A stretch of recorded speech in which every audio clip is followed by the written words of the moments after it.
Well, according to a study in the US, nearly 75% of Americans believe the country is on the wrong track under President Joe Biden. Joining us now is political analyst and professor at Curtin University, Joe Siracusa. Joe, good morning to you. So how solid is this data? Good morning, Pete. Look, it's very good. This comes from the New York Times Siena poll. Only 13% of Americans believe that the president is moving in the right direction. That's a lot of Americans who don't believe that. The other thing, too, is that only 10% of Americans aged between 19 and 28 believe he's moving in the right direction. About 58% believe that he's doing a very poor job, and 64% say he's screwed up the economy. Look, it's about numbers. And in this sense, the president's domestic agenda has been a disaster, and he has no achievements to point to.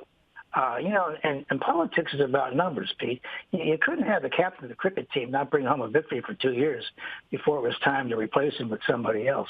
But more importantly than that, or I should say equally important, is that the president has very little to show in the area of foreign policy. In fact, there's some very dangerous things coming ahead. For example, the defining moment of the administration, as you know, was the evacuation at Kabul, which was a disaster. And the president's been trying to play catch-up ever since then. Since that time, President Putin, for whatever his reasons are, he's called the president's bluff. And President Xi has called his bluff. Chairman Kim has called his bluff. And so on and so on. So we have a president, Pete, who, even though he's commander-in-chief of the most powerful military in the world, has become irrelevant. Yeah. Putin can do what he wants because he doesn't have to talk to Biden anymore. So I think the president's usefulness has come to an end. Right. And, go ahead. Some, just on some of his wins, and you make some pretty good points there, Joe, as usual. But I mean, some will refer to some pieces of legislation anyway that could amount to wins on the local scene. The Inflation Reduction Act, one of them, just reading off from here. Is that much of a marker in your view? No, that's just hot air. The Congressional Record.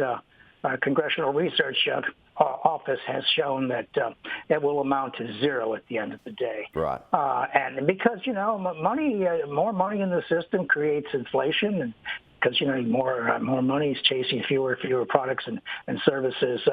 Look, these things are true. You can't just have various legislation and run around the country and tell people, when you tell people that inflation is going down, yeah, and their grocery bill is $489 a month more this year than it was last year, you can't con people forever. They can see what's going on. And now there's tax breaks for the uni students. Surely that's only going to add to inflation. Well, not only does it add to inflation, but it really irritates a lot of people who paid off their debts and a lot of people who didn't go to university because they couldn't afford it. So they don't want to give a free ride to anybody else. This is something that is also debated in Australia. But look, Pete, what really bothers me is this.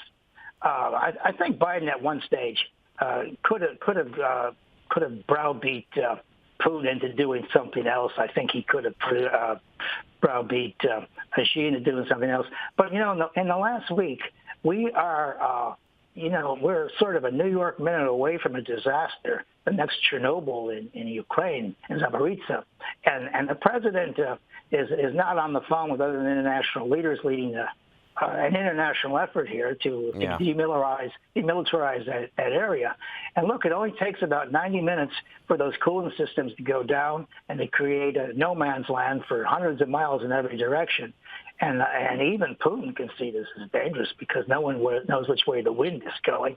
But I would have thought the president would have taken a major say there. And you notice with these major developments, the word from Washington has been silence. I mean, the silence from Washington is deafening. Yeah. And that means because the president, look, has to do with his age or anything. He's just failed miserably in the last 2 years. Right. And look, I don't know, this isn't about, voting for the next guy or voting for the opposition or anything. It's just that the president has nothing to show for his 2 years, and he's on the cusp of disaster here. And frankly, there comes a time when it would be the honorable thing for him just to simply turn it over to somebody else.